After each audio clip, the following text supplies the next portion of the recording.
नमस्कार साथियों, स्वागत है आप सभी का अपना यूट्यूब चैनल आइकॉनिक एक्सपीरियंस पे। साथियों, आप सभी को एक बार पुनः इस सेशन में स्वागत किया जाता है। और साथियों, यहाँ पे बीपीएससी 69 जो कि आप सभी को पता होगा साथियों, सितंबर में होने वाला है। इसको ध्यान में रखकर साथियों, हम लगातार 2023 का जो घटना चक्र है इसका सीरीज चला रहे हैं साथियों, जिसमें हम लोग बहुत ही विस्तार से, बहुत ही अच्छे ढंग से सारा लगभग साथियों 38वीं बीपीएससी से लेकर साथियों लगभग आप देख ले सकते हैं 7वीं 66वीं 67वीं बीपीएससी तक हम लोग बहुत अच्छे ढंग से अध्ययन कर रहे हैं साथियों। और सारा का सारा क्वेश्चंस पे हम लोग पूरा फोकस बनाए हुए हैं और तथ्यों के साथ हम साथियों आपको बता रहे हैं। तो काफ़ी ज़्यादा इम्पोर्टेंट यहाँ का सीरीज चल रहा है साथियों। अभी आप सभी से रिक्वेस्ट है कि साथियों इस सीरीज़ से जुड़े रहेंगे और आपके जितने भी भाई बंधु दोस्त जितने भी हैं साथियों, उन सभी को इस सीरीज़ से जोड़ें। साथियों, यह सीरीज़ का आपको फ़ायदा काफ़ी ज़्यादा होने वाला है, यह आप यकीन मानकर रखिए।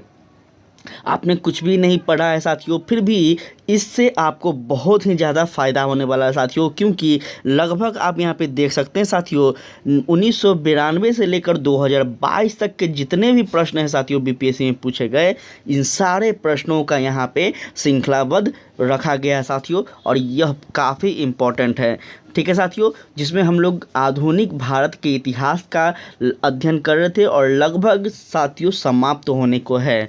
ठीक है, तो एक से या दो पार्ट में आधुनिक भारत आपका लगभग पूरा ये समाप्त हो जाएगा।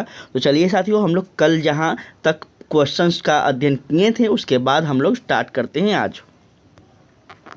साथियों, हम लोग कल 221 प्रश्नों का पूरी क्या किए थे साथियों, तो अध्ययन किए थे तथ्यों के साथ। ठीक है, और एक सबसे इम्पॉर्टेंट बात आप सभी से कि आप लोग वीडियो को देखते हैं तो कमेंट ज़रूर किया करें। हम बार बार बोल रहे हैं, कमेंट किया करें साथियों, ताकि हमें पता चलता रहे कि आपको यह वीडियो कैसा लग रहा है, यह सेशन कैसा लग रहा है, क्या हम यह जो लेकर आए हैं यह आपको फ़ायदा हो रहा है या नहीं हो रहा है। इस चीज़ों को आप लोग बताते रहें ताकि साथियों हम उसी के क्रम में चलते रहें। नहीं तो हम इस सेशन को, इस सीरीज को बदल देंगे साथियों, आपके लिए कुछ और भी लेकर आ जाएंगे। ठीक है, तो साथियों आप लोग कमेंट में बताते रहें साथियों, ये कमेंट ही माध्यम है जो हम दोनों को क्या कराएगा साथियों, संपर्क करवाता है। तो प्लीज़ साथियों आपसे रिक्वेस्ट है कि आप लोग कमेंट किया करें। चलिए नेक्स्ट प्रश्नों की अगर बात किया जाए साथियों, तो आज से हम लोग 222 प्रश्न में बात करेंगे। ठीक है, सबसे पहला प्रश्न कह रहा है साथियों कि भारतीय उच्चायुक्त के पद का सृजन किस अधिनियम से हुआ था। साथियों, आप सभी को याद होना चाहिए, जब भारत का संवैधानिक विकास पढ़े थे तो उसी समय आपको ये सब चीज़ बताया गया था। इसका सही आंसर ऑप्शन नंबर बी साथियों, भारत सरकार अधिनियम 1919 में होता है, याद रखिएगा। ठीक है साथियों, उच्चायुक्त की बात की जा रही है।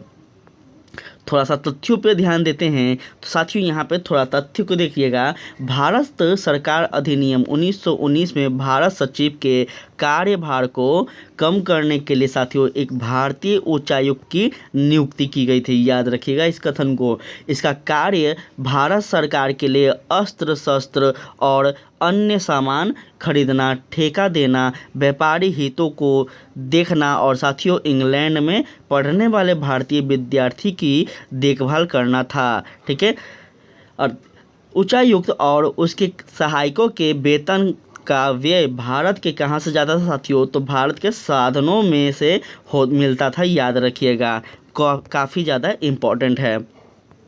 नेक्स्ट है साथियों आपके समक्ष इस प्रकार से प्रश्न कि रॉलेट एक्ट का भारतीय राष्ट्रीय कांग्रेस ने विरोध किया क्योंकि इसका लक्ष्य था, क्या था साथियों, तो वैयक्तिक स्वतंत्रता को सीमित करना था। इसका वैयक्तिक स्वतंत्रता का क्या करना था साथियों, सीमित करना था, याद रखिएगा। चलिए जान लेते हैं थोड़ा डिटेल में इस चीज़ को था क्या। तो मार्च 1919 ईस्वी को साथियों केंद्रीय विधान परिषद से पास हुआ विधेयक था, यह रॉलेट एक्ट के नाम से जाना गया। कोई दिक्कत, जिसके अनुसार साथियों अंग्रेज सरकार जिसको चाहे जब तक का क्या कर सकती थी, तो बिना मुकदमा चलाए जेल में बंद कर सकती थी। इस कानून द्वारा वैयक्तिक स्वतंत्रता को क्या किया गया, सीमित किया गया। साथियों याद रखेगा, व्यक्तियों की स्वतंत्रता का क्या किया गया, सीमित किया गया। इस कानून का अन्य बहुत सारे नाम से भी पुकारा गया है साथियों, तो यह भी आप लोग याद रखिएगा।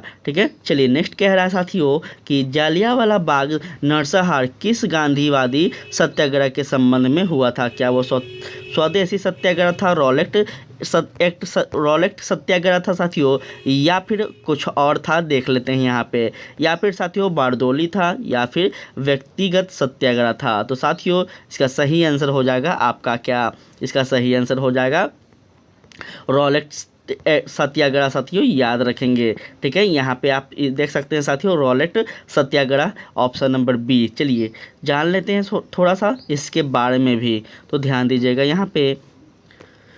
अखिल भारतीय राजनीति में गांधी जी का पहला साहसिक कदम रॉलेट एक्ट के विरुद्ध सत्याग्रह था। साथियों याद रखिएगा, रॉलेट एक्ट मार्च 1919 में लागू किया गया था, जिसके विरुद्ध गांधी जी ने 6 अप्रैल 1919 को देशव्यापी हड़ताल का आयोजन भी किया था। साथियों जलियांवाला बाग में 13 अप्रैल 1919 को शांतिपूर्ण जनसभा में लेफ्टिनेंट जनरल डायर ने क्या किया था साथियों, तो नरसंहार कराया था। याद रखिएगा, ये सभी चीज़ आपको याद रखना होगा साथियों, बहुत इंपॉर्टेंट है। उसके पश्चात कह रहा है नेक्स्ट क्वेश्चन कि रॉलेट एक्ट भारत में लागू किया गया था कब। साथियों इसका सही आंसर आप देख सकते हैं सन 1919 में दिया गया है, सही ऑप्शन यही होगा। भारत में साथियों बढ़ रही क्रांतिकारी गतिविधियों को कुचलने के लिए साथियों अंग्रेजी सरकार ने वर्ष 1917 में न्यायाधीश सिडनी रॉलेट की अध्यक्षता में क्या किया था साथियों, तो एक समिति का गठन किया था। ठीक है, एक समिति का गठन की थी जिसका उद्देश्य आतंकवाद को कुचलने के लिए एक प्रभावी योजना का निर्माण करना था। साथियों इसके सुझावों पर मार्च 1919 में पारित विधेयक रॉलेट एक्ट के नाम से जाना गया। रॉलेट अधिनियम के द्वारा अंग्रेजी सरकार जिसको चाहे जब तक क्या कर सकती थी साथियों, बिना मुकदमा के चलाए उसे जेल में बंद कर सकती थी। इसलिए इस कानून को बिना वकील, बिना अपील तथा बिना दलील का कानून भी कहा गया। तो याद रखिएगा इस चीज़ को, बहुत ही इम्पोर्टेंट है। नेक्स्ट प्रश्न है आपका कि साथियों जलियांवाला बाग में प्रदर्शन के लिए क्यों लोग जमा हुए थे। साथियों याद रखिएगा, जलियांवाला बाग में लोग प्रदर्शन हेतु क्यों हुए थे जमा, तो किचलू तथा सत्यपाल को बंदी बनाने के विरोध में प्रदर्शन करना था। साथियों याद रखेंगे। ठीक है, सत्यपाल किचलू और साथियों याद रखिएगा इन दोनों को क्या था, एक बहुत ही बड़े लीडर थे, बहुत ही बड़े नेता थे साथियों। तो इन दोनों को गिरफ्तार कर लिया गया था। इन्हीं की रिहाई के लिए साथियों यहाँ पे लोग एकजुट हुए थे। ठीक है, थोड़ा सा यहाँ पे देखिएगा साथियों, रॉलेट एक्ट के बढ़ते विरोध को देखते हुए सरकार ने गांधी जी तथा कुछ अन्य नेताओं के पंजाब में के प्रवेश पर प्रतिबंध लगा दिया था। साथियों इससे वहां की जनता का आक्रोश बढ़ गया था। यह आक्रोश तब और बढ़ गया जब पंजाब के 2 लोकप्रिय नेता डॉक्टर सत्यपाल एवं डॉक्टर किचलू को गिरफ्तार कर लिया गया था। इस गिरफ्तारी और रॉलेट एक्ट का विरोध करने के लिए लोगों ने अमृतसर के जलियांवाला बाग में एक विशाल सभा का आयोजन किया था। इसी बाग में साथियों 13 अप्रैल 1919 को शांतिपूर्ण जनसभा में जनरल डायर ने निरसंस से नरसंहार करवाया था। बिना किसी को चेतावनी दिए उन सभी पर गोलियों की बौछार किया था साथियों।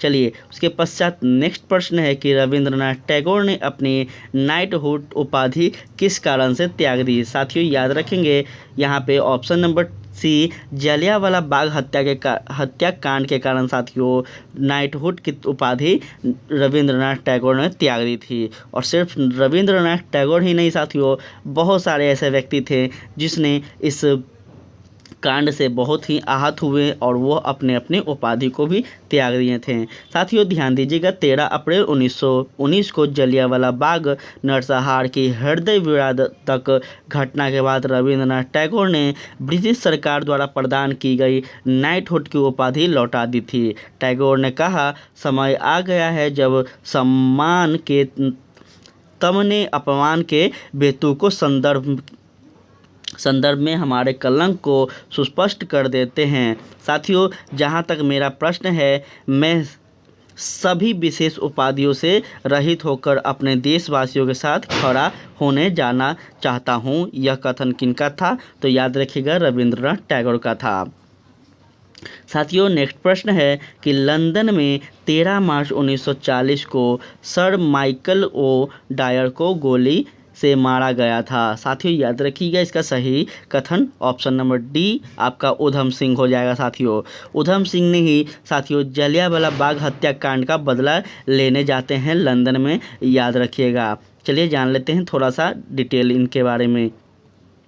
मार्च 1940 में साथियों पंजाब के क्रांतिकारी नेता उधम सिंह ने जलियांवाला बाग नरसंहार का बदला लेने के लिए इस हत्याकांड के समय पंजाब के लेफ्टिनेंट गवर्नर रहे sir Michael Francis O Dyer की लंदन में हत्या कर दी साथियों, जिसके लिए उन्हें गिरफ्तार कर मृत्यु दंड भी दे दिया गया। ठीक है, तो याद रखिएगा इन चीज़ों को। चलिए उसके पश्चात नेक्स्ट प्रश्न है आपका, वर्ष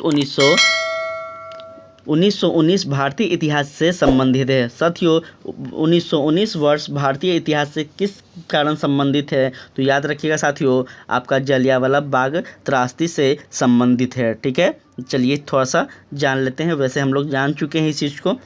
वर्ष 1919 भारतीय इतिहास में जलियांवाला बाग त्रासदी से संबंधित है साथियों, और 13 अप्रैल 1919 जलियांवाला बाग में निहत्थी भीड़ पर हत्यारे डायर ने क्या किया था साथियों? तो गोली चलवाकर हजारों लोग की नृशंस हत्या कर दी थी। ये बात आप सब याद रखिएगा साथियों। उसके पश्चात है कि अमृतसर के जलियांवाला बाग में भीड़ का दमन हुआ था। साथियों, याद रखिएगा 13 अप्रैल 1919 को इसका दमन हुआ था। इसी दिन जलियांवाला बाग हत्याकांड होता है। चलिए उसके बाद है नेक्स्ट आपका, यहाँ पे थोड़ा ध्यान दीजिएगा आप।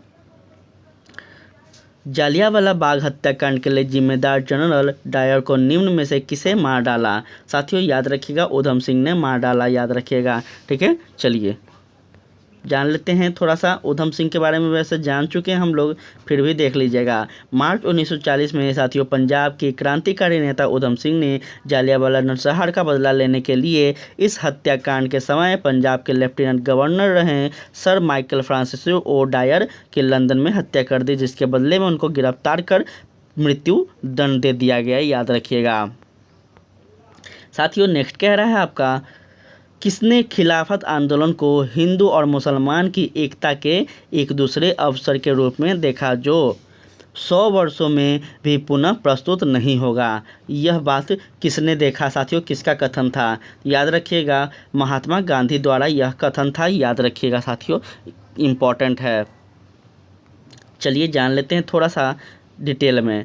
तो यहाँ ध्यान दीजिएगा साथियों, 23-24 नवंबर 1919 को दिल्ली में अखिल भारतीय खिलाफत कमेटी का अधिवेशन हुआ था। ठीक है, आपसे पूछा जाए तो याद रखिएगा कब हुआ था, जिसके अध्यक्ष कौन थे? तो याद रखिए गांधी जी स्वयं अध्यक्ष थे खिलाफत कमेटी के। साथियों, 24 नवंबर को यह अध्यक्षता हुई थी, और साथियों दिसंबर 1919 में हुए भारतीय राष्ट्रीय कांग्रेस के अमृतसर अधिवेशन में खिलाफत आंदोलन को और अधिक बढ़ावा मिला। अब कांग्रेस ने बड़ी सावधानी से धार्मिक मामलों से स्वयं को पृथक रखा, किंतु खिलाफत आंदोलन शुरू होने के बाद साथियों गांधी जी ने यह अनुभव किया कि हिंदू मुस्लिम को एकजुट करने का यह स्वर्णिम अवसर है। साथियों, इस चीज़ को याद रखिएगा, जो आगे 100 वर्षों में प्राप्त नहीं होगा। यह अनुभव किसने किया? तो महात्मा गांधी जी ने किया। साथियों, याद रखेंगे 1920 की खिलाफत कमेटी की सभा जिसने गांधी को असहयोग आंदोलन के नेतृत्व को संभालने का अनुरोध किया था, वह किस शहर में हुआ था? साथियों, याद रखिएगा वह आपका इलाहाबाद में हुआ था, और इलाहाबाद कहाँ है आप सभी को पता होगा। ठीक है साथियों, चलिए जानते हैं आगे हम लोग। नेक्स्ट है, थोड़ा सा तथ्यों पर ध्यान दीजिएगा। गांधी जी ने 1920 के खिलाफत कमेटी को अंग्रेज हुकूमत के खिलाफ असहयोग आंदोलन छेड़ने की सलाह दी थी। 9 जून 1920 को खिलाफत कमेटी ने इलाहाबाद में इस सलाह को स्वीकार किया और गांधी जी को आंदोलन का नेतृत्व करने का अधिकार सौंपा। साथियों, सितंबर 1920 में कलकत्ता में लाला लाजपत राय के नेतृत्व में हुए कांग्रेस के विशेष अधिवेशन में असहयोग आंदोलन को प्रारंभ करने का निर्णय लिया गया था, तो याद रखिएगा। चलिए, उसके बाद है नेक्स्ट आपका, ध्यान दीजिएगा यहाँ पे नेक्स्ट है आपका कि गांधी जी के असहयोग आंदोलन में लोगों को शराब से परहेज करने का आग्रह किया गया था।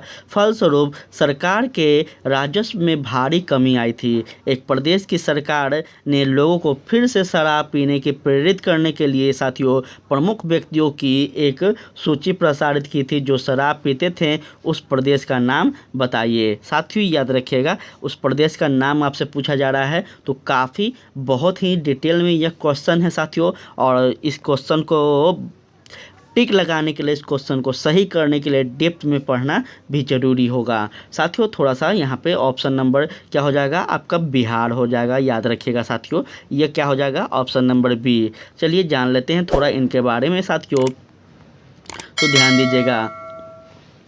गांधी जी के असहयोग आंदोलन के फलस्वरूप लोगों को शराब से परहेज करने के चलते सरकार के राजस्व में भारी कमी आई थी साथियों। अतः बिहार एवं उड़ीसा सरकार ने शराब को स्वास्थ्य के लिए हितकर प्रभावों को प्रचारित एवं प्रसारित करने के लिए साथियों ऐसे महान प्रसिद्ध लोगों को की सूची जारी की जो शराब का सेवन करते थे। और साथियों, इस सूची से में सिकंदर, जूलियन सीजर और नेपोलियन शेक्सपियर आदि शामिल थे, यह भी याद रखिएगा। ठीक है, चलिए उसके बाद है नेक्स्ट आपका क्वेश्चन। वो कह रहा है साथियों, महात्मा गांधी ने खिलाफत आंदोलन का समर्थन क्यों किया था। साथियों, महात्मा गांधी ने खिलाफत आंदोलन का समर्थन क्यों किया था? क्योंकि गांधी जी ने अंग्रेजों के खिलाफ अपने आंदोलन में भारतीय मुसलमान का सहयोग प्राप्त करना चाहते थे, इसलिए किया था, याद रखिएगा। चलिए थोड़ा कथन की ओर बात किया जाए, तो कथन है साथियों, उसको जान लेते हैं। अंग्रेजों द्वारा तुर्की साम्राज्य का विभाजन करने के विरुद्ध खिलाफत आंदोलन प्रारंभ हुआ था, आप सभी को पता होगा। साथियों, दिल्ली में 24 नवंबर 1919 को होने वाले खिलाफत कमेटी के सम्मेलन की अध्यक्षता महात्मा गांधी को प्रदान की गई थी और दिसंबर 1919 में साथियों हुए भारतीय राष्ट्रीय कांग्रेस के अमृतसर अधिवेशन में खिलाफत आंदोलन और अधिक बढ़ावा दिया गया था। गांधी जी ने इसे हिंदू मुस्लिम एकता के एक ऐसे स्वर्णिम अवसर के रूप में देखा जो आगे 100 वर्षों में भी नहीं प्राप्त हो सकता था, याद रखिएगा। साथियों, उसके बाद है कि तदनुसार उन्होंने क्या किया साथियों, तो अंग्रेजों के विरुद्ध आंदोलन में भारतीय मुसलमानों का सहयोग प्राप्त करने के लिए खिलाफत आंदोलन का समर्थन किया। ठीक है, तो ये चीज़ याद रखिएगा साथियों, आप सभी से रिक्वेस्ट है। नेक्स्ट प्रश्न कह रहा है आपका, भारतीय राष्ट्रीय कांग्रेस ने असहयोग आंदोलन किस वर्ष प्रारंभ किया था। साथियों, इसका सही आंसर आपका 1920 ईस्वी हो जाएगा। ठीक है साथियों, 1920 ईस्वी हो जाएगा, याद रखिएगा। चलिए उसके बाद हम लोग कथन की ओर बात किया जाए, तो साथियों यहाँ ध्यान दीजिएगा, थोड़ा सा देखिएगा साथियों। कथन, वर्ष 1920 में कलकत्ता में कांग्रेस के विशेष अधिवेशन में पास हुए असहयोग संबंधित प्रस्ताव की दिसंबर 1920 में नागपुर में हुए कांग्रेस के वार्षिक अधिवेशन में पुष्टि कर दी गई थी साथियों। फलस्वरूप 1 अगस्त 1920 को गांधी जी के नेतृत्व में असहयोग आंदोलन की शुरुआत हुई थी, तो याद रखिएगा इस चीज़ को। चलिए उसके बाद कह रहा है नेक्स्ट क्वेश्चन आपका कि गांधी जी ने असहयोग आंदोलन कब प्रारंभ किया था। साथियों, गांधी जी ने जो असहयोग आंदोलन किया था वह कब किया था, तो आप याद रखिएगा 1920 में किए थे। चलिए साथियों, यहाँ पे हम लोग देख लेते हैं, गांधी जी द्वारा असहयोग आंदोलन 1 अगस्त 1920 को प्रारंभ किया गया था। पश्चिम बंगाल साथियों, पश्चिम भारत, बंगाल तथा उत्तरी भारत में असहयोग आंदोलन की अभूतपूर्व सफलता भी मिली थी और असहयोग आंदोलन के दौरान ही मोतीलाल नेहरू, लाला लाजपत राय, सरदार वल्लभ भाई पटेल, जवाहरलाल नेहरू तथा राजेंद्र प्रसाद न्यायालय का बहिष्कार कर आंदोलन में कूद पड़े थे। साथियों, ये सभी जो व्यक्ति थे, ये सभी बहुत अच्छे खासे घराने से थे, बहुत अच्छे खासे परिवार से बिलोंग करते थे और साथियों ये सभी कहीं ना कहीं वकालत करते थे। ये सभी साथियों वकालत करते थे और यह न्यायालय से क्या किए साथियों बहिष्कार कर इस आंदोलन में कूद पड़े थे। चलिए उसके बाद है कि किस क्षेत्र में राहुल सांस्कृत्यान 1920 के असहयोग आंदोलन में सक्रिय थे। साथियों यहाँ पे याद रखिएगा यह छपरा में हुआ था साथियों, याद रखिएगा।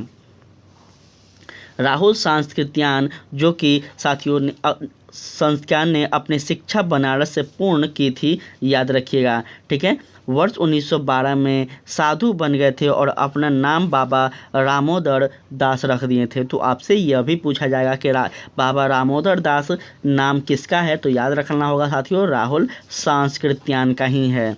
उन्होंने वर्ष 1921 में असहयोग आंदोलन में भाग लिया। इन्हें 6 महीने के जेल भी हुए थे। यह असहयोग आंदोलन के समय छपरा में सक्रिय थे और वर्ष 1922 में ये छपरा CDC के अध्यक्ष चुने गए थे। तो ये इम्पोर्टेंट हो सकता है।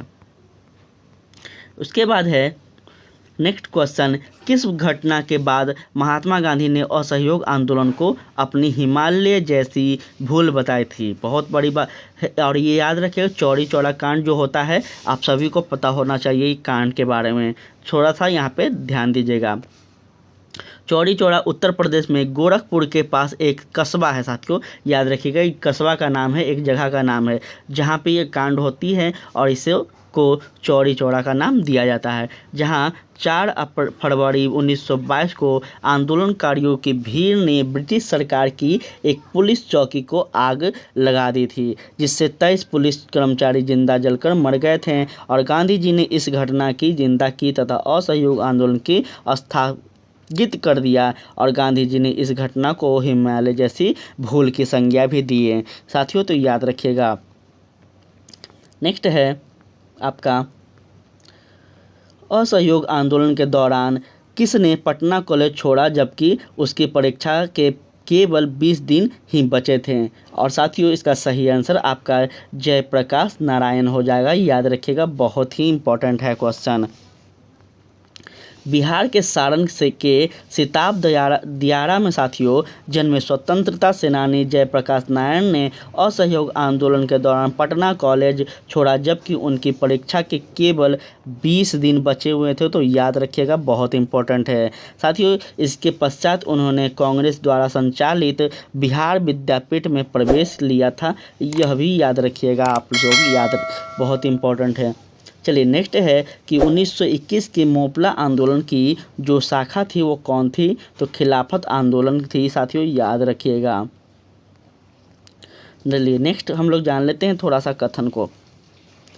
केरल प्रांत के मालाबार जिले के मोपला काश्तकारों के आंदोलन मुख्यतः लगान व बेदखली को लेकर थे साथियों। जमींदार जब चाहते थे उन्हें भूमि से बेदखल कर देते थे और जब चाहते थे मनमाना लगान वसूलने के खिलाफ आंदोलन भी अपनी जड़ें जमाना चाहते थे साथियों। हालत ये हो गया कि खिलाफत आंदोलन एक काश्तकारों की बैठक में फ़र्क करना मुश्किल हो गया। इस तरह दोनों आंदोलन एक दूसरे में समा गए थे। ठीक है, चलिए नेक्स्ट है 1920-22 के असहयोग आंदोलन में के दौरान बिहार में प्रचलित मान्यताओं में से एक यह थी कि उनकी जीत होगी क्योंकि गांधी जी क्या है साथियों, क्योंकि गांधी जी को अंग्रेज़ों को हराने का तरीका पता है। ठीक है, यह किसने कहा है, थोड़ा सा यहाँ पे डिटेल हम लोग देख लेते हैं। चलिए यहाँ ध्यान दीजिएगा।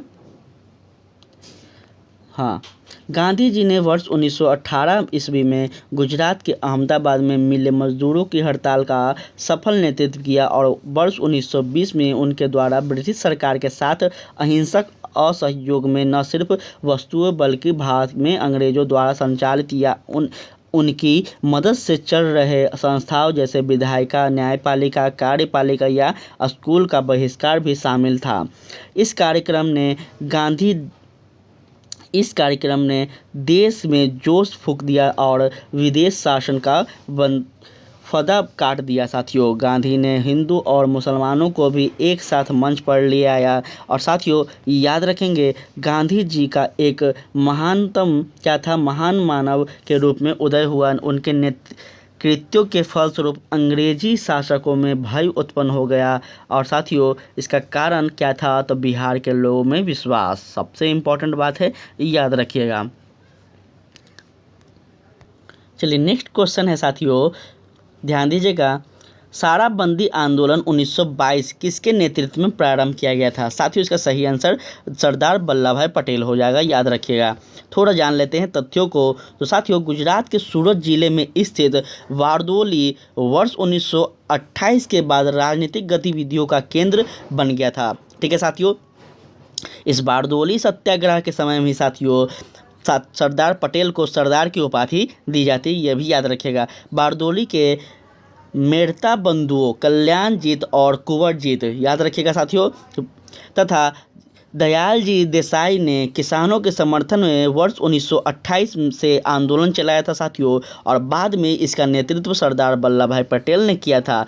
पटेल के नेतृत्व में ही साथियों वर्ष 1928 में कोई कर नहीं, साथियों क्या होता है, शराबबंदी का मतलब कर होता है, याद रखिएगा। कर नहीं आंदोलन चलाया गया। और साथियों याद रखिएगा कि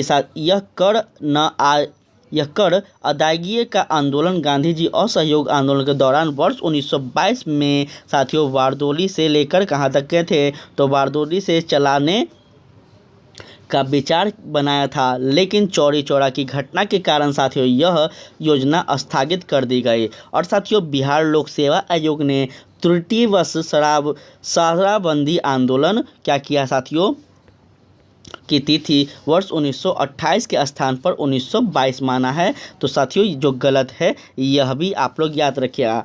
तो अगर आपसे ऑप्शन में इस प्रकार का दे दिया जाए तो आप लोग इन गलतियों से बचेंगे, ठीक है। क्योंकि बीपीएससी क्या बहुत सारे सब आयोग का गलती है साथियों कि उनका लगभग 2 3 4 5 ऐसे क्वेश्चन गलत होते ही हैं हर साल। तो थोड़ा सा आप लोग इन चीज़ों से बचिएगा।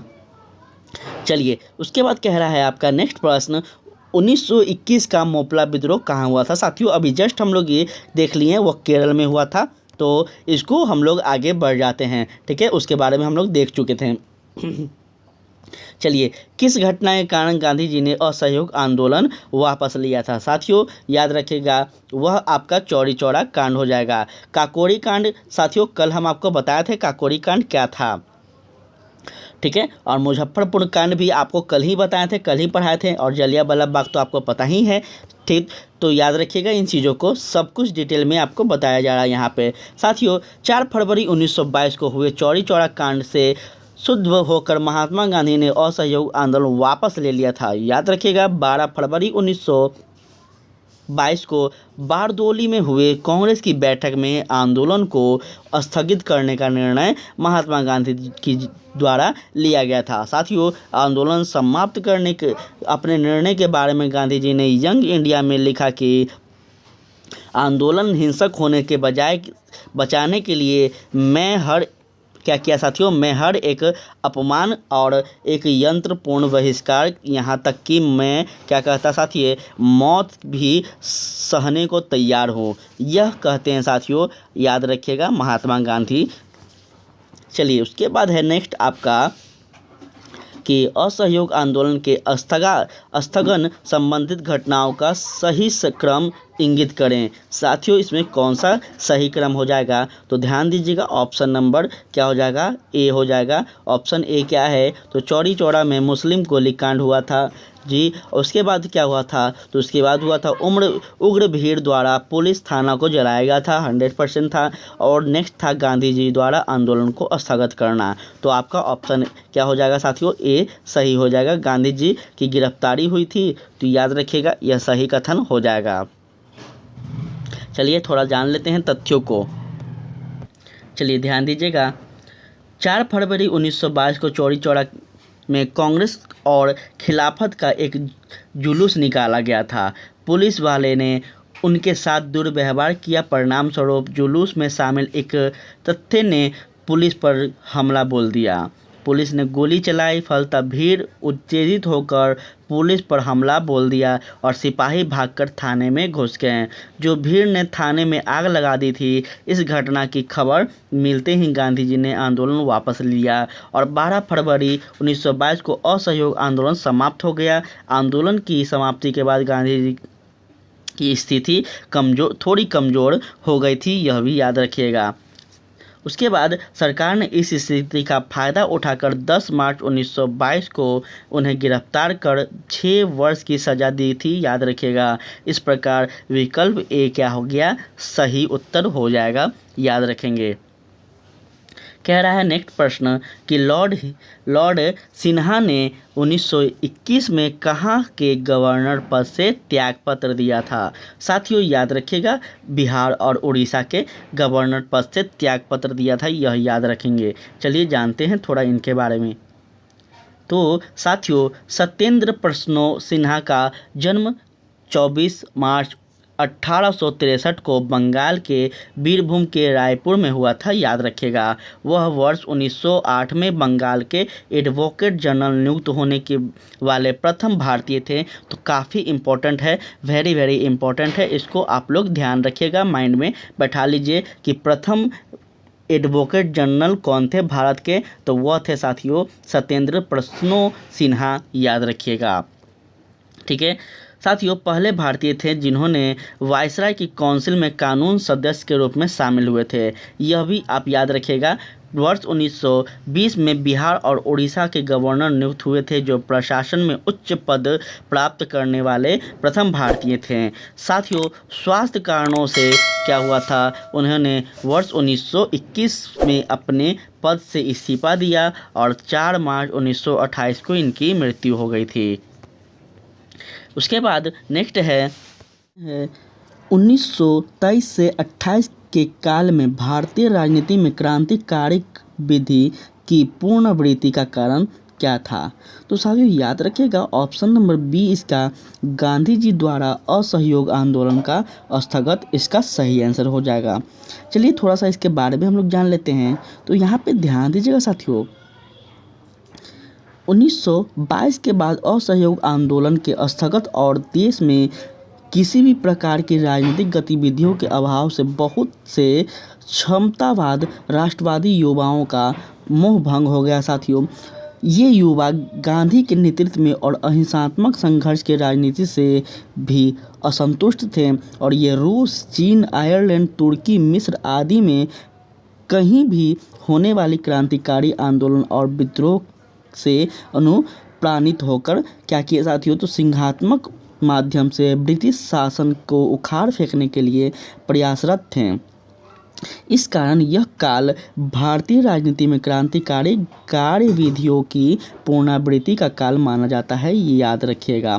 ठीक है, नेक्स्ट प्रश्न कह रहा है कि स्वराज दल की स्थापना असफलता के बाद हुई। साथियों यह क्या है, थोड़ा सा समझिएगा। साथियों इसका सही आंसर असहयोग आंदोलन हो जाएगा। स्वराज दल की स्थापना जो हुई थी साथियों, वह असहयोग आंदोलन की असफलता के बाद हुई थी, याद रखिएगा। ठीक है, चलिए जान लेते हैं थोड़ा सा डिटेल में इस चीज़ को। तो ध्यान दीजिएगा, असहयोग आंदोलन की असफलता के बाद स्वराज पार्टी, जो कि साथियों कांग्रेस खिलाफत स्वराज पार्टी इसका पूरा नाम था, इसका गठन जनवरी 1923 में CR दास और मोतीलाल नेहरू ने किया था। CR दास और इसके अध्यक्ष तथा मोतीलाल नेहरू इसके महासचिव थे। साथियों यह भी याद रखिएगा। स्वराज पार्टी ने अपने को कांग्रेस के अभिन्न हिस्से के रूप में प्रचारित किया था और साथ ही अहिंसा और साथियों असहयोग के प्रति अपनी वचनबद्धता का दोहराया था, यह भी याद रखिएगा। नेक्स्ट कह रहा है स्वराज दल की स्थापना किसने की थी। फिर से वही क्वेश्चन दोहराया गया है, तो याद रखिएगा साथियों, चित्तरंजन दास और मोतीलाल नेहरू के द्वारा इसका गठन किया गया था, स्थापना किया गया था। ठीक है, नेक्स्ट है साथियों आपका कि 1923 में स्वराज पार्टी का गठन किसने किया था। वही चीज़ें साथियों आप याद रखिएगा, ऑप्शन नंबर सी इसका सही होगा। चलिए उसके बाद नेक्स्ट क्वेश्चन कह रहा है साथियों, स्वराज पार्टी का गठन की असफलता के बाद हुआ था। तो साथियों असहयोग आंदोलन इसका सही आंसर हम लोग देख चुके हैं। नेक्स्ट कह रहा है 1922 में गया के इंडियन नेशनल कांग्रेस के अधिवेशन के अध्यक्ष कौन थे। साथियों ये थोड़ा सा इम्पोर्टेंट है और याद रखिएगा साथियों, चित्तरंजन दास थे, याद रखिएगा इसका, ठीक है। साथियों यहाँ थोड़ा डिटेल हम लोग देख लेते हैं। तो वर्ष 1922 में जेल से छूटने के बाद चित्तरंजन दास को गया में साथियों कांग्रेस सम्मेलन का निर्वाचित अध्यक्ष घोषित किया गया था, याद रखिएगा।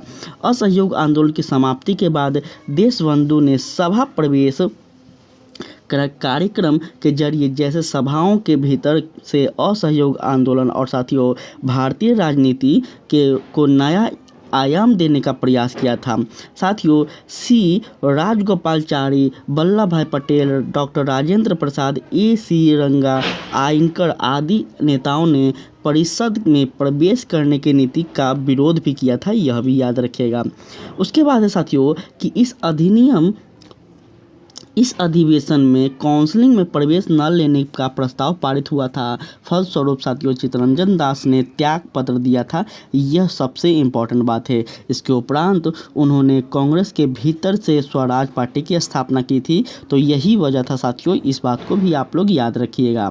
नेक्स्ट कह रहा है कि भारतीय राष्ट्रीय कांग्रेस के 1922 में आयोजित गया अधिवेशन के अध्यक्ष कौन थे। तो साथियों अभी आप लोग देख लिए होंगे चित्तरंजन दास के बारे में। चलिए आगे बात करें तो आगे नेक्स्ट क्वेश्चन कह रहा है साथियों, नेक्स्ट क्वेश्चन है आपका साथियों, यहाँ ध्यान दीजिएगा कि अतः सदैव सहमति के साथ और अवसर वाणिज्य मंडल के निर्देशों पर भारत सरकार चलती है और इसे व्हाइट मैन्स वर्नेट कहा जाता है। यह किसने कहा था। साथियों सच्चिदानंद सिन्हा को आप तो सब जानते होंगे। सच्चिदानंद सिन्हा के बारे में इन्होंने ही, इनका कथन था साथियों, इन्होंने ही यह कथन कहा था, याद रखिएगा।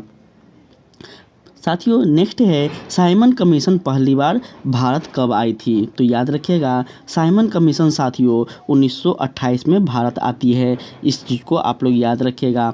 थोड़ा सा यहाँ पे हम आपको डिटेल में बता देते हैं, तो ध्यान दीजिएगा साथियों। वर्ष 1919 के एक्ट में 10 वर्ष पर इसकी समीक्षा हेतु एक संवैधानिक आयोग के गठन का प्रावधान किया गया था।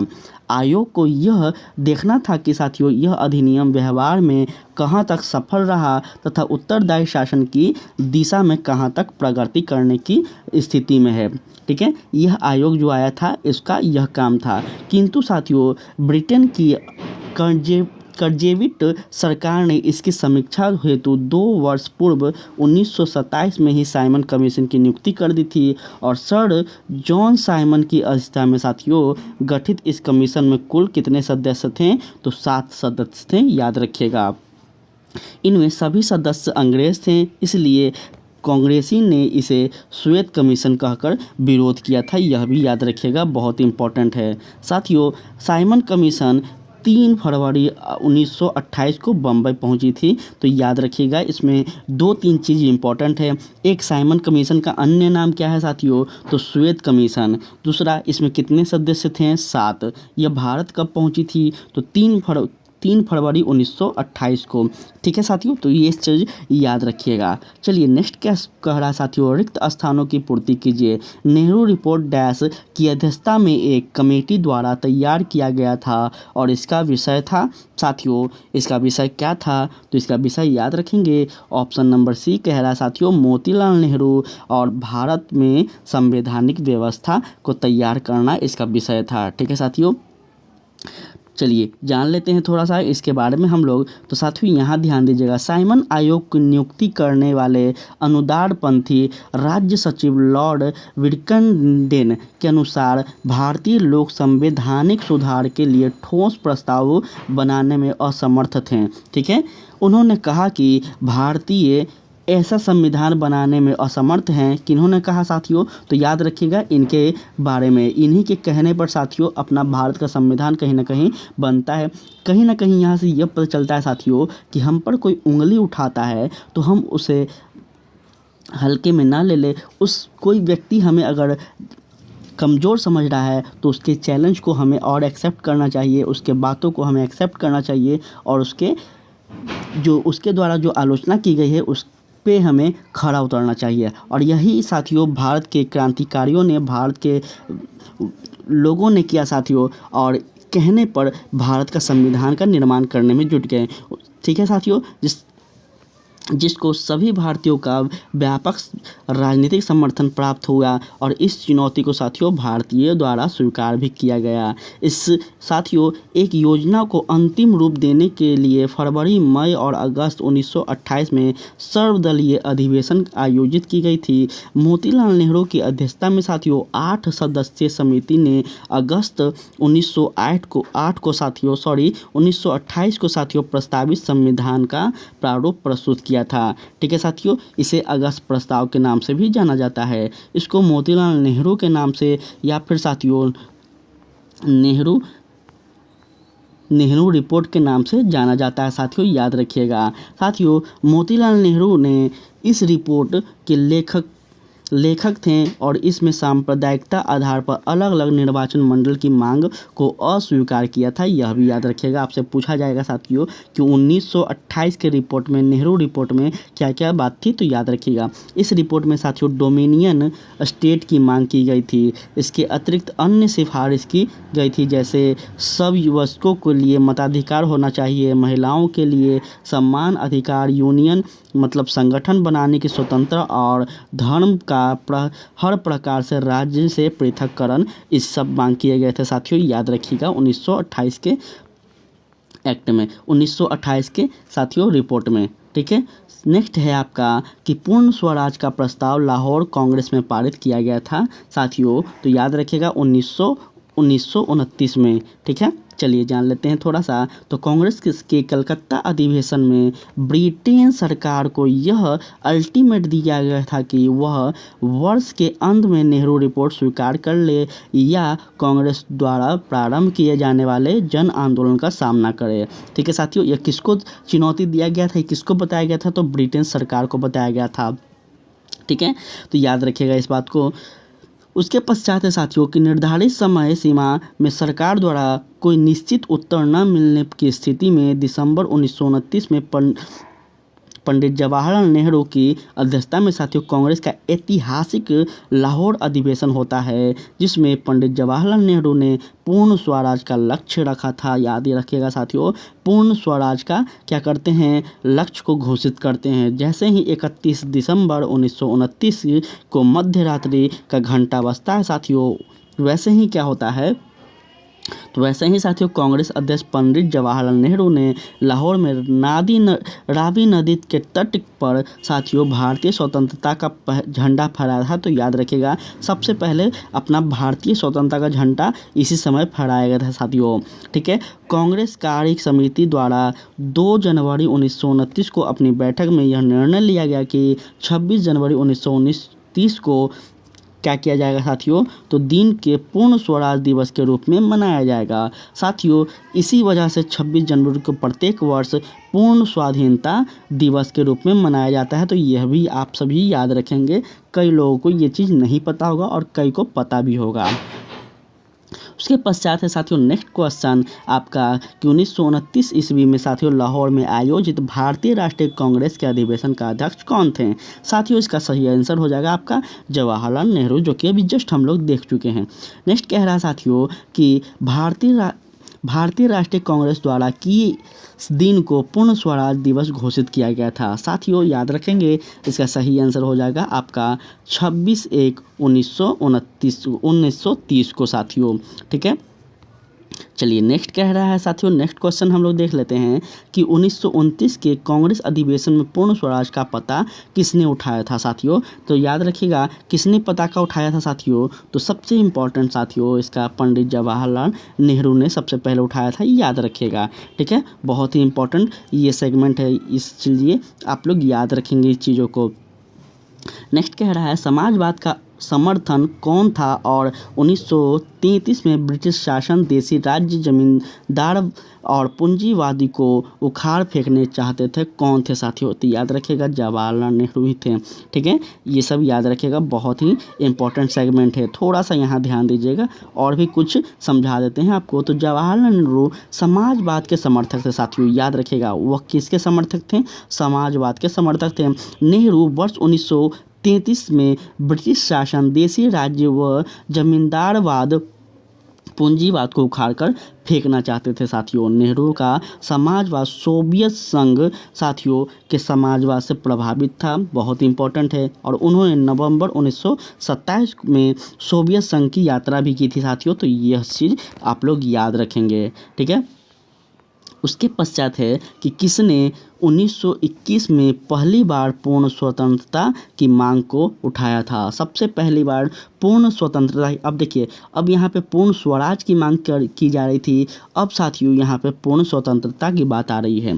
तो याद रखेंगे मौलाना साथियों कौन है? मौलाना हसरत मोहानी है साथियों, याद रखिएगा। ठीक है, चलिए जान लेते हैं थोड़ा इनके बारे में। बहुत ही बेहतरीन व्यक्तित्व थे, इनके बारे में हम कभी पर्सनल क्लास लाएंगे साथियों तो इनके बारे में हम बताएंगे। ध्यान दीजिएगा, वर्ष 1921 के अहमदाबाद में हुए कांग्रेस अधिवेशन की अध्यक्ष हकीम अजमल खां ने की थी साथियों। ठीक है, तो ये सभी चीज़ आप लोग याद रखिएगा। लगभग आपका कांग्रेस अधिवेशन का सारा बता दिया गया है। इस अधिवेशन में सर्वप्रथम मौलाना हसरत मोहानी ने पूर्ण स्वतंत्रता की मांग को उठाई थी, किंतु महात्मा गांधी ने इस मांग के पक्ष में नहीं थे। ये भी कथन याद रखिएगा। आपसे पूछा जाएगा कि इस पक्ष में कौन नहीं थे, ऑप्शन में दे दिया जाएगा साथियों, जवाहरलाल नेहरू, पंडित। ठीक है साथियों, उसके बाद दे दिया जाएगा आपको मानकर चलिए, आपको दे दिया जाएगा पटेल साहब के बारे में आपको दे दिया जाएगा साथियों। अलग अलग नेता, सुभाष चंद्र बोस, ऐसे ऐसे करके दे दिया जाएगा। तो आप याद रखेंगे किसके बारे में कौन कैरेक्टर था, याद रखिएगा। चलिए, दांडी यात्रा की गई थी, कब की गई थी? तो साथियों 1930 में की गई थी, ये चीज़ याद रखिएगा। चलिए, दांडी यात्रा के बारे में थोड़ा आपको बता देते हैं। तो यहाँ देखिए साथियों, महात्मा गांधी ने 12 मार्च 1930 को नमक सत्याग्रह शुरू किया था, जो याद रखिएगा काफ़ी इंपॉर्टेंट है। उन्होंने साबरमती आश्रम से साथियों 80 चुने हुए साथियों के साथ सत्याग्रह के लिए कुछ किए थे। कुछ का मतलब होता है साथियों निकलना, कुछ किए थे। और 24 दिनों की लंबी यात्रा के बाद उन्होंने 6 अप्रैल 1930 को दांडी में क्या किया था साथियों? सांकेतिक रूप से नमक कानून भंग किया था। नमक कानून तोड़कर औपचारिक रूप से सविनय अवज्ञा आंदोलन का शुभारंभ किया था। और साथियों, सविनय अवज्ञा आंदोलन गांधी जी के नेतृत्व में पूरे देश में फैल गया था। तमिलनाडु में गांधीवादी नेता सी राजगोपालाचारी ने तिरुचेंगाड आश्रम से त्रिचुरापल्ली के देवरण्य तक नमक यात्रा की थी। तो यह पूरा याद रखिएगा कौन व्यक्ति कहाँ से किए थे। ठीक है, चलिए, उसके बाद है 1930 में महात्मा गांधी ने सविनय अवज्ञा आंदोलन कहाँ से प्रारंभ किया था? साथियों, इसका सही आंसर हो रहा है आपका option number D, Sabarmati. Sabarmati कहाँ है साथियों? तो गुजरात में है, यही भी याद रखेंगे आप सब। नमक सत्याग्रह के दौरान बिहार में लोगों ने नमक बनाने के साथ साथ किस कर के विरोध के द्वारा सरकार का विरोध किया था? तो याद रखिएगा, चौकीदारी का क्या था साथियों? चौकीदारी का विरोध किया था, ये याद रखिएगा। चलिए, थोड़ा यहाँ पे आप लोग ध्यान दीजिएगा, जान लीजिए तथ्यों को। तो साथियों, महात्मा गांधी ने 12 मार्च 1930 को अपना प्रसिद्ध दांडी मार्च शुरू किया था, सबको पता होगा। उन्होंने साबरमती आश्रम से चुने गए कुछ साथियों के साथ यह सत्याग्रह को प्रारंभ किया था साथियों। और 24 दिनों की लंबी यात्रा के पश्चात 6 अप्रैल 1930 को दांडी में सांकेतिक रूप से नमक कानून भंग कर इस प्रकार नमक कानून को तोड़कर साथियों औपचारिक रूप से सविनय अवज्ञा आंदोलन प्रारंभ करते हैं। साथियों, सविनय अवज्ञा आंदोलन गांधी जी के नेतृत्व में पूरे देश में फैल गया था और बिहार के लोगों ने नमक बनाने के साथ साथ क्या किया था साथियों? तो चौकीदारी कर के द्वारा सरकार का विरोध किया था। चौकीदारी कर का विरोध बिहार के अत्यधिक सफल रहा था साथियों, यह भी याद रखिएगा आप लोग। उसके पश्चात कह रहा है कि दांडी यात्रा कितने दिन चले थे? तो साथियों यह लगभग 24 दिन तक चले थे, यह भी याद रखिएगा। ठीक है, उसके नेक्स्ट है साथियों कि 1929 में खुदाई दिनमगार को किसने संगठित किया था? साथियों खुदाई खिदमगार को किसने संगठित किया था? तो याद रखिएगा यहाँ पे इसका सही आंसर क्या हो जाएगा, थोड़ा सा यहाँ पे देख लीजिएगा साथियों। इसका सही आंसर आपका क्या हो जाएगा साथियों? तो इसका सही आंसर आपका ऑप्शन नंबर हो जाएगा ए, अब्दुल गफ्फार खान ने क्या किया था साथियों? तो खिदमगार किया था, याद रखिएगा, खुदाई खिदमगार। चलिए इसके बारे में थोड़ा जान लेते हैं, तो उसके बाद आपको क्लियर समझ में आ जाएगा।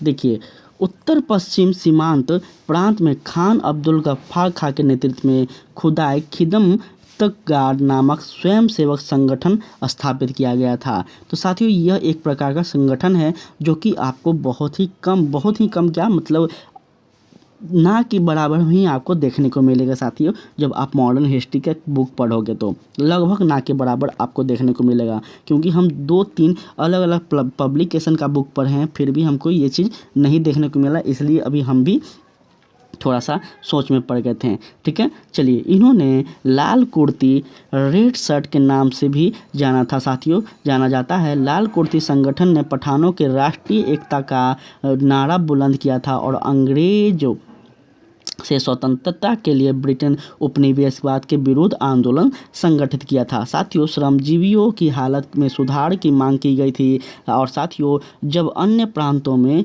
मुसलमान स्वयं को सत्याग्रह आंदोलन से अलग रख रहे थे, तो उत्तर पश्चिम सीमा प्रांत के मुसलमानों ने खान अब्दुल गफ्फार के नेतृत्व में सविनय अवज्ञा आंदोलन में महत्वपूर्ण भूमिका निभाई थी। तो ये चीज़ याद रखिएगा, काफ़ी इम्पोर्टेंट था।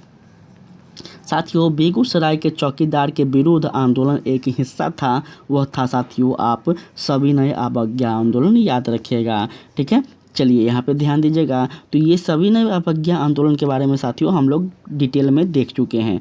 हम लोगों को क्या देखना है, यहाँ ध्यान दीजिएगा साथियों।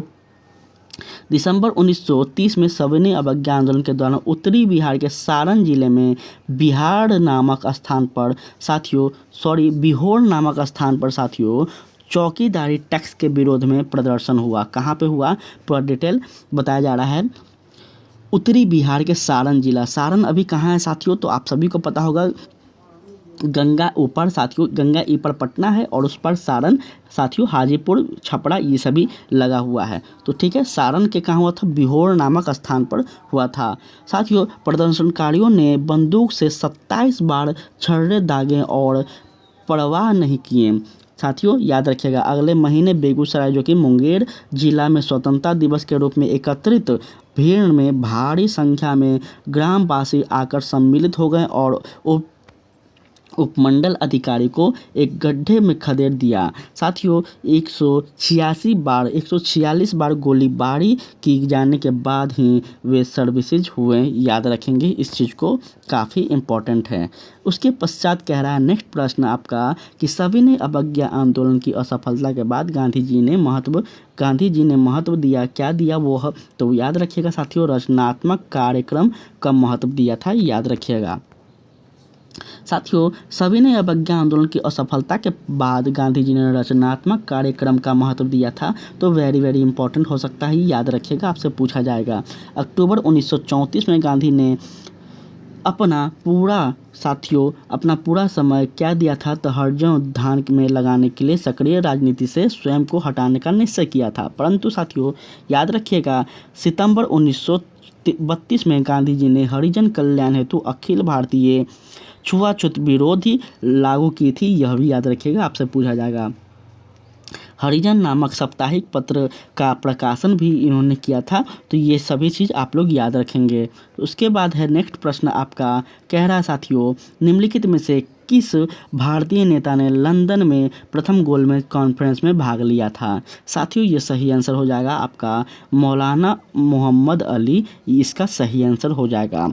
चलिए थोड़ा सा यहाँ पे ध्यान दीजिएगा। तो मई 1930 को साइमन कमीशन की रिपोर्ट प्रकाशित हुई। उसके पश्चात साथियों राजनीतिक संगठन ने कमीशन की सिफारिश को अस्वीकार किया था। ठीक है साथियों, कांग्रेस के प्रमुख नेता जेल में बंद थे उस समय और ब्रिटिश सरकार ने निराशा एवं असंतोष के वातावरण में नवंबर 1930 में लंदन में प्रथम गोलमेज सम्मेलन बुलाए थे। साथियों, सम्मेलन में कुल कितने सदस्य थे? तो याद रखिएगा साथियों, 89 प्रतिनिधियों ने भाग लिया था। कुल सदस्य कितने थे? तो 89 साथियों। परंतु किंतु कांग्रेस ने भाग नहीं लिया, यह भी याद रखेंगे। प्रथम गोलमेज सम्मेलन में अगर आपसे पूछा जाए कि किस संगठन ने भाग नहीं लिया था, तो वह बोलिएगा साथियों कांग्रेस ने नहीं लिया था। भाग लेने वाले प्रमुख नेता थे साथियों तेज बहादुर सप्रू, श्रीनिवास शास्त्री, मोहम्मद अली, मोहम्मद शफी, आगा खां, फजहुल हक, मोहम्मद अली जिन्ना और थे साथियों आपका होमी मोदी, MR जयंकर, गुंजे, भीमराव अंबेडकर तथा सुंदर सिंह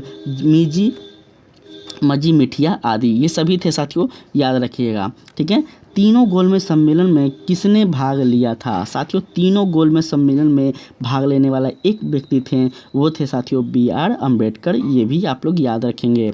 ठीक है, चलिए जानते हैं। दलित नेता भीमराव अंबेडकर ने 3 गोलमेज सम्मेलन में भाग लिया था। द्वितीय गोलमेज सम्मेलन में महात्मा गांधी ने कांग्रेस के एकमात्र प्रतिनिधि के रूप में हिस्सा लिया तथा साथियों इसके अलावा सरोजिनी नायडू तथा मदन मोहन मालवीय ने भी इस सम्मेलन में हिस्सा लिया था। तो ये चीज़ आप लोग याद रखिएगा। ठीक है, उसके बाद है गांधी इरविन समझौता हुआ था। साथियों, गांधी इरविन समझौता हुआ था आपका 1931 ईस्वी में, याद रखिएगा। चलिए समझ लेते हैं इस समझौते के बारे में। तो साथियों, गांधी इरविन समझौता 5 मार्च 1931 को संपन्न हुआ था। इस समझौते के अनुसार क्या क्या बात की गई थी? तो याद रखिएगा। पहला था साथियों, गांधी जी के नेतृत्व में कांग्रेस सभी ने अवज्ञा आंदोलन स्थगित करने के लिए तैयार हो गई थी, पहला बात। दूसरा था, सभी युद्धबंदी जिनके विरुद्ध हिंसा का आरोप नहीं था उनको रिहा करने का आदेश दिया गया था। और तीसरा था साथियों, विदेशी कपड़ों और शराब की दुकानों पर शांतिपूर्ण धरना देने का भी अधिकार दिया गया था। तो साथियों, ये चीज़ थे, इस पे बात हुए थे, याद रखिएगा।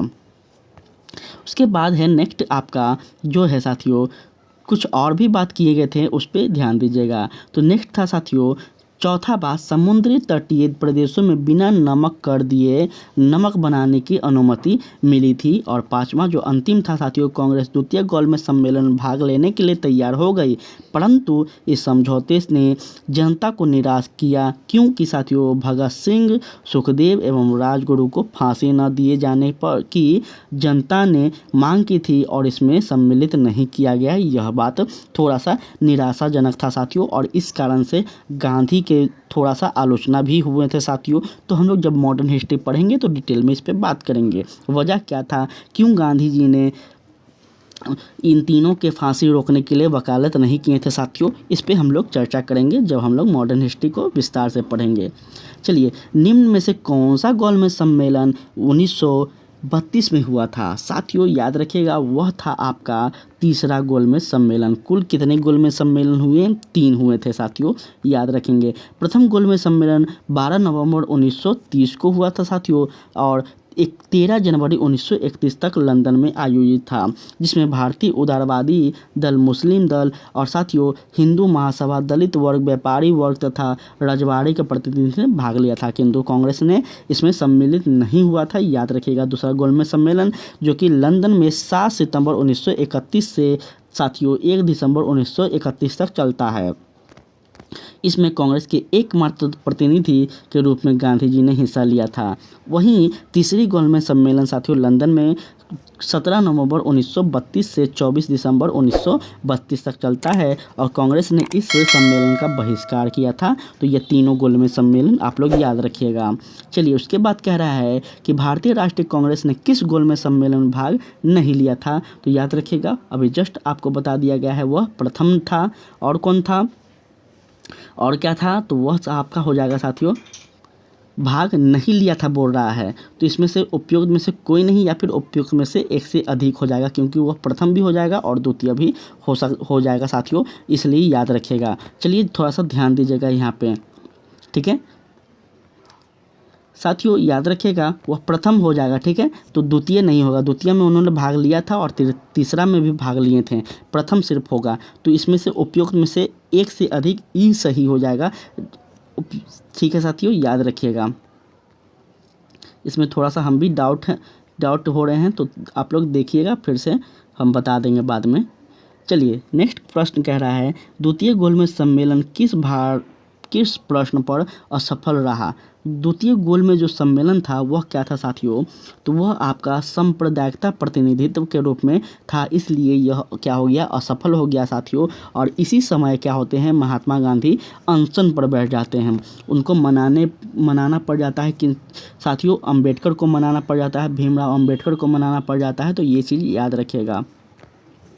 द्वितीय गोलमेज सम्मेलन 7 सितंबर 1931 को प्रारंभ हुआ था, जिसमें महात्मा गांधी ने कांग्रेस के एकमात्र प्रतिनिधि के रूप में सम्मिलित हुए थे। और साथियों, यह सम्मेलन सांप्रदायिकता समस्या का विवाद कारण पूरी तरह से क्या हुआ, असफल रहा। दलित नेता भीमराव अंबेडकर साथियों दलित के लिए पृथक निर्वाचन मंडल की सुविधा की मांग कर रहे थे, परंतु गांधी जी ने इसे अस्वीकार कर दिया और तथा सांप्रदायिकता गतिविरोध के कारण साथियों सम्मेलन 1 दिसंबर 1931 को समाप्त घोषित कर दिया गया साथियों। इसी समय मजबूरन साथियों डॉक्टर भीमराव अंबेडकर को महात्मा गांधी का बात मानना पड़ जाता है साथियों। और इसी समय साथियों महात्मा गांधी और डॉक्टर भीमराव अंबेडकर के बीच एक समझौता होता है, एक संधि होता है साथियों, जिसे पूना पैक्ट के नाम से जाना जाता है। तो ये चीज़ भी आप लोग याद रखिएगा, बहुत ही इम्पोर्टेंट है, ठीक है। चलिए उसके बाद है साथियों नेक्स्ट क्वेश्चन आपका कि सांप्रदायिक अवार्ड एवं पूना पैक्ट में क्रमशः दलित वर्ग के लिए कितनी सीटें दी गई थी। साथियों इसका सही आंसर हो रहा है आपका ऑप्शन नंबर बी, 71 से साथियों 71 व 147, ठीक है, ये चीज़ याद रखिएगा, ध्यान दीजिएगा साथियों। सांप्रदायिकता अवार्ड में प्रांतीय विधानमंडल में दलित की क्या थी साथियों, दलित के लिए सुरक्षित सीटों की संख्या 71 थी, जिसमें पूना पैक्ट में बढ़ाकर क्या किया गया, तो 147 कर दिया गया। वह केंद्रीय विधानमंडल में सुरक्षित सीटों की संख्या 18% की वृद्धि कर दी गई साथियों। यही था पूना पैक्ट। पूना पैक्ट हम डिटेल में पढ़ेंगे तो आगे भी समझेंगे। पूना समझौता का उद्देश्य था क्या, तो साथियों दलित वर्ग को प्रतिनिधित्व देना इसका उद्देश्य था, ऑप्शन नंबर बी याद रखिएगा, ठीक है। चलिए जान लेते हैं थोड़ा सा साथियों। 24 सितंबर 1932 को पूना में गांधी जी तथा डॉक्टर भीमराव अंबेडकर के बीच एक समझौता होता है, जिसके अनुसार विभिन्न प्रांतीय विधानमंडल में दलित वर्गों के लिए 147 सीटों की आरक्षित की गई है, जबकि सांप्रदायिकता अधिनियम में केवल 71 सीटों की ही व्यवस्था की गई थी। साथियों केंद्रीय विधानमंडल में 18% सीट दलित वर्गों के लिए आरक्षित की गई थी, तो यह चीज़ याद रखिएगा, काफ़ी इम्पोर्टेंट है, आपसे पूछा जा सकता है। साथियों बहिष्कृत भारत जर्नल किसने शुरू किया था। साथियों बहिष्कृत भारत जर्नल शुरू जो किया गया था वह आपका बाबा साहेब अम्बेडकर के द्वारा किया गया था साथियों, याद रखेंगे, ठीक है। बहिष्कृत भारत बहुत ही इनका इम्पोर्टेंट एक पत्रिका है साथियों, तो यह चीज़ आप लोग याद रखिएगा, ठीक है। बाबा साहेब का साथियों, बाबा साहेब के बारे में अभी ऊपर के सेगमेंट में लिखा गया था कि वह एक दलित के नेता थे, लेकिन यह कहीं कहीं हम बुक में जो देखते हैं बहुत ही गलत लगता है हमको कि उनको एक दलित का नेता बनाया दिया जाता है। कभी हम लोग डिटेल में बात करेंगे तो इस पर बात करेंगे साथियों, बाबा साहेब के बारे में, भीमराव अम्बेडकर के बारे में, ठीक है। उनको सिर्फ दलित का नेता कहना उचित नहीं है, वो भारत के एक महानतम नेता में से एक थे। चलिए ध्यान दीजिएगा साथियों, बहिष्कृत भारत जर्नल को डॉक्टर भीमराव अंबेडकर ने शुरू किया था साथियों, और इन्होंने जुलाई 1924 में इस बहिष्कृत भारत हितकारी सभा नामक एक संस्था भी बनाई थी, याद रखिएगा। तो ये दो चीज़ याद रखेंगे आप लोग। साथियों नेक्स्ट है कि अपने किस कार्यकारिणी कमेटी में कांग्रेस ने भू स्वामित्व को समाप्त करने की नीति अपनाई थी, तो इस याद रखेंगे, इसका सही आंसर ऑप्शन नंबर ए हो जाएगा, कार्यकारिणी कमेटी 1937, ठीक है। चलिए ध्यान दीजिएगा। तो साथियों भारतीय राष्ट्रीय कांग्रेस की कार्यकारिणी कमेटी ने वर्ष 1937 में भूस्वामी को समाप्त करने की नीति अपनाई थी, बहुत इंपॉर्टेंट है। वह संयुक्त प्रांत और बिहार में साथियों काश्तकारी बिल पारित किया गया था। सभी कांग्रेस शासित प्रांतों में कृषकों को साहूकार के चंगुल से बचाने तथा सिंचाई सुविधाओं को बेहतर बनाने की प्रयास की गई थी, तो इस चीज़ को याद रखेंगे। साथियों संयुक्त प्रांत कहा जा रहा है, संयुक्त प्रांत कौन था साथियों, तो वर्तमान का उत्तर प्रदेश यूपी उस समय संयुक्त प्रांत के नाम से जाना जाता था, ये भी आप लोग याद रखेंगे। उसके पश्चात कह रहा है कि किस अधिनियम के बारे में जवाहरलाल नेहरू ने कहा था कि हमें एक ऐसी कार दी गई है जिसमें सब ब्रेक थे किंतु इंजन नहीं था। तो काफ़ी इम्पोर्टेंट यह कथन है साथियों, और इसका सही आंसर क्या हो जाएगा, ध्यान दीजिएगा। इसका सही आंसर हो रहा है साथियों आपका ऑप्शन नंबर डी, 1935 का अधिनियम के बारे में कहा गया साथियों यह कथन। तो याद रखिएगा जवाहरलाल नेहरू के द्वारा। जानिएगा साथियों यहाँ पे 1935 के अधिनियम के बारे में जवाहरलाल नेहरू ने कहा था एक कार जिसमें ब्रेक तो है पर साथियों इंजन नहीं है। ठीक है, यह कहा गया था। वे वर्ष 1937 से 1964 तक भारत के प्रधानमंत्री रहे हैं साथियों। प्रथम प्रधानमंत्री भारत के थे।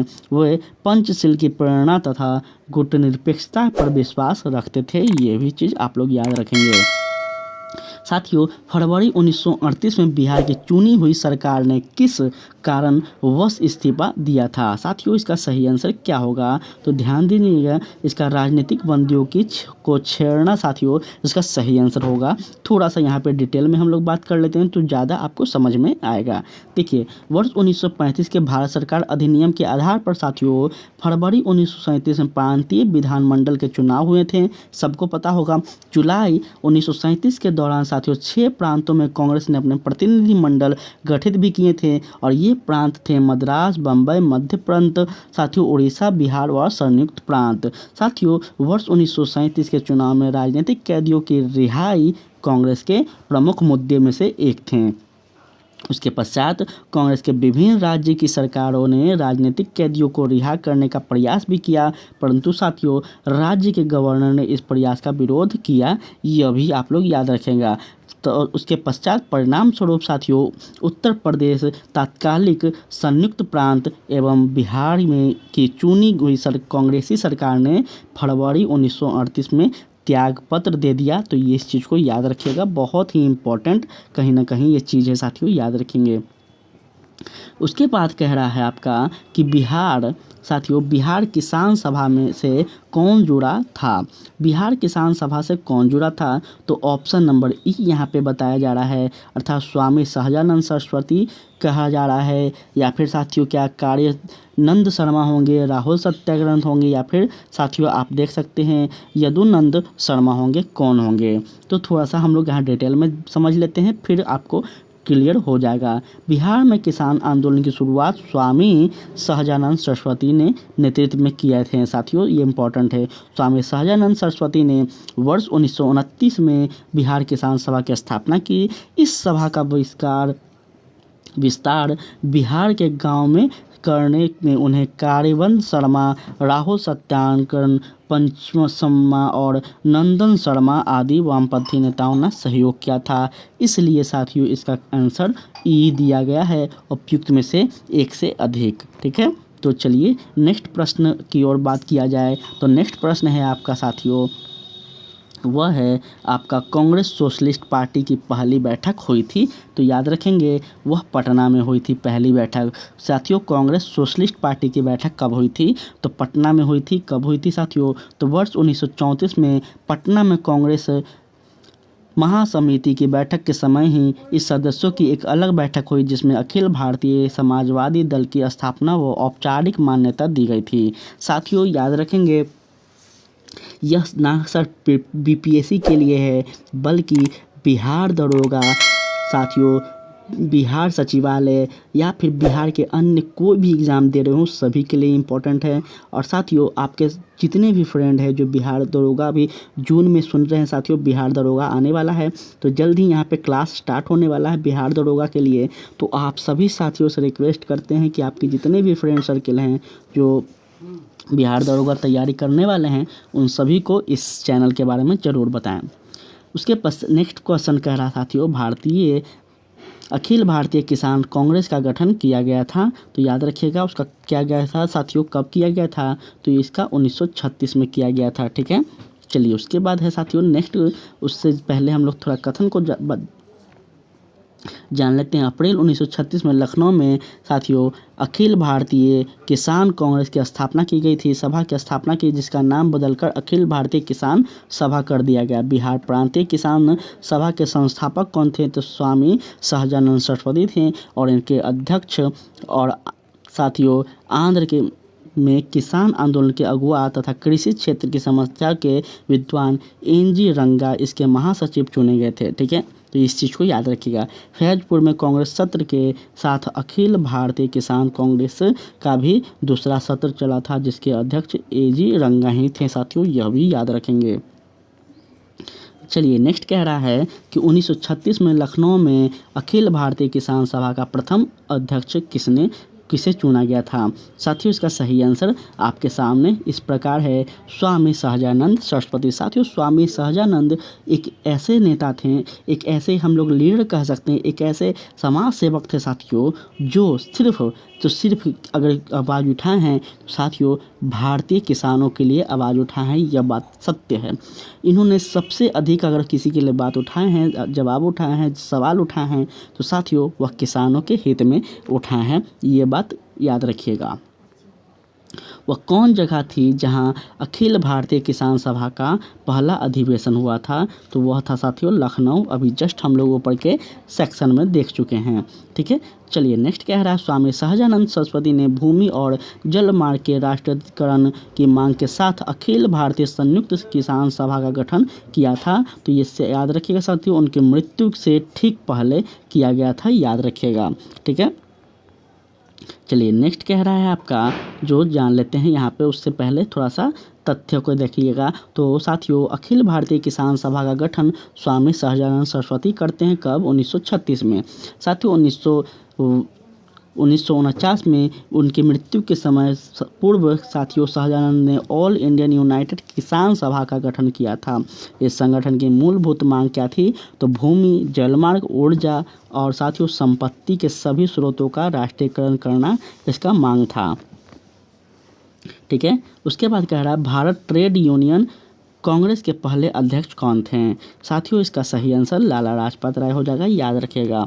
चलिए थोड़ा तथ्यों की ओर बात किया जाए तो भारत में ट्रेड यूनियन कांग्रेस, भारतीय साथियों अखिल भारतीय ट्रेड यूनियन कांग्रेस या फिर कह सकते हैं हम लोग ट्रेड यूनियन कांग्रेस, इसकी स्थापना एन.एम. जोशी द्वारा 31 अक्टूबर 1920 को बम्बई में की गई थी।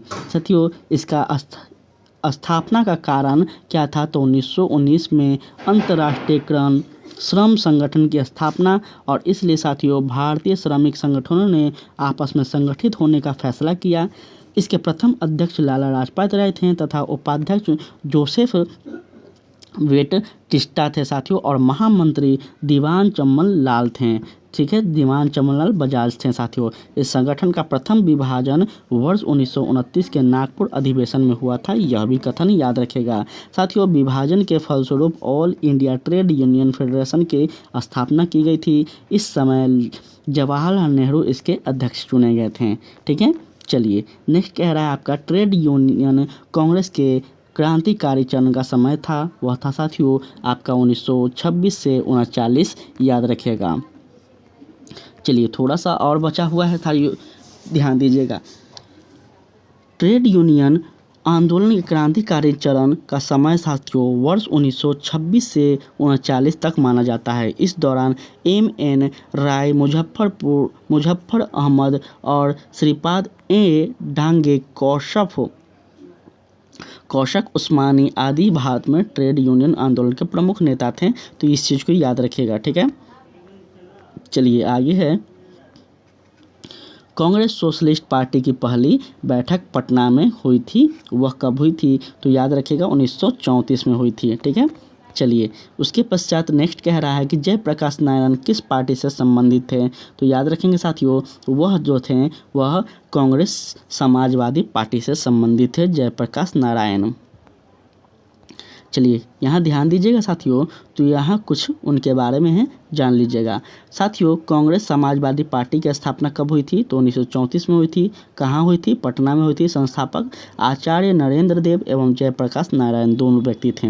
अन्य सदस्य की अगर बात की जाए तो अशोक मेहता थे, यचुप पटनवर्धन थे साथियों, मीनू मसानी थे और डॉक्टर राम मनोहर लोहिया थे। पुरुषोत्तम विक्रम दास थे, यूसुफ मेहरलाले थे, गंगा शरण सिंह और कमला देवी चट्टोपाध्याय आदि ये सभी क्या थे साथियों, अन्य सदस्य थे। जयप्रकाश नारायण इस पार्टी से जुड़े थे साथियों, तो याद रखिएगा आपका सही आंसर कांग्रेस सोशलिस्ट पार्टी हो जाएगा। ठीक है, याद रखिएगा ऑप्शन नंबर सी। देखिएगा साथियों, वर्ष 1934 में कांग्रेस समाजवादी पार्टी का गठन कांग्रेस के भीतर ही जयप्रकाश नारायण, योगेंद्र शुक्ला, मीनू मसानी और आचार्य नरेंद्र देव आदि द्वारा किया गया था। तो इस चीज़ को याद रखिएगा। उसके बाद बिहार सोशलिस्ट पार्टी के संस्थापक कौन थे? साथियों, ये सभी बिहार के प्रमुख संगठन हैं, तो याद रखिएगा इन सभी को। तो साथियों, जयप्रकाश नारायण है, इनके बारे में याद रखिएगा इस चीज़ को। चलिए जान लेते हैं। तो जयप्रकाश नारायण बिहार सोशलिस्ट पार्टी से जुड़े थे। वर्ष 1931 में बिहार सोशलिस्ट पार्टी का गठन साथियों गंगा शरण सिंह, राम वृक्ष बेनीपुरी और रामानंद मिश्रा आदि ने किया था। तो ये भी आप याद रखेंगे। जयप्रकाश नारायण किस नाम से पहचाने जाते थे? साथियों, वह आपको सभी को पता होगा कि वह लोकनायक जयप्रकाश नारायण के नाम से जाने जाते हैं। ये सभी को पता होना भी चाहिए। साथियों, जयप्रकाश नारायण को लोकनायक के नाम से जाना जाता है। साथियों, वर्ष 1942 में भारत छोड़ो आंदोलन के दौरान इन्होंने डॉक्टर राम मनोहर लोहिया तथा अरुण असफ अली के साथ मिलकर गुप्त रूप से भारतीय जनता को संगठित किया तथा इन्होंने 5 जून 1974 को पटना के गांधी मैदान पर संपूर्ण क्रांति का आह्वान किया था। साथियों, याद रखेंगे 1958 में मरणोपरांत साथियों इन्हें भारत रत्न प्रदान किया गया है इन्हें। तो ये भी उपलब्धि याद रखेंगे। नेक्स्ट है साथियों आपका लोक नायक के नाम से किसे जाना जाता है? साथियों, याद रखिएगा अभी जस्ट हम लोग बात किए वह आपका जयप्रकाश नारायण को जाना जाता है। तो ये बात याद रखिएगा। ठीक है, चलिए 300 प्रश्नों का श्रृंखला आज लगभग पूरा हो चुका है साथियों। और अब आपका अंतिम लगभग बचा हुआ है मॉडर्न हिस्ट्री, जो कि कल आपका समाप्त हो जाएगा। आपको बता दें साथियों कि अभी इस चैनल पे नया जो बैच आ रहा है वह बिहार दरोगा के लिए आ रहा है साथियों। तो आप सभी साथियों से रिक्वेस्ट है कि जो भी बिहार दरोगा देने वाले हैं या फिर आपके फ्रेंड सर्कल में कोई भी हैं तो उनके लिए इस चैनल के ज़रूर बताएं। यहाँ पे पूरा टेस्ट सीरीज चलाया जाएगा लगभग साथियों। उनके लिए भी इतना ही 10 से 15 वर्षों का सारा क्वेश्चन यहाँ पे रिवाइज करवाया जाएगा। उसके बाद साथियों बिहार सचिवालय जो कि वैकेंसी अभी 10th लेवल वाला आने वाला है साथियों, तो उसके बारे में भी जल्द ही हम आपको नोटिफिकेशन दे देंगे। उसके भी क्लास चलेगा साथियों, तो आप लोग यहाँ जुड़ जाएं। ठीक है, साथ ही बिहार के जो आप सुपर टेट देख रहे हो उसके बारे में भी जल्द ही हम चर्चा करने वाले हैं साथियों। उसका भी क्लास आपको इस पे देखने को मिलेगा मई के स्टार्टिंग में। ठीक है, तो सब कुछ आपको इस चैनल पे मिलेगा। आप लोग इस चैनल पे बने रहें, इतना ही हम रिक्वेस्ट करते हैं। ठीक है, आज के लिए इतना ही। जय हिंद, जय भारत।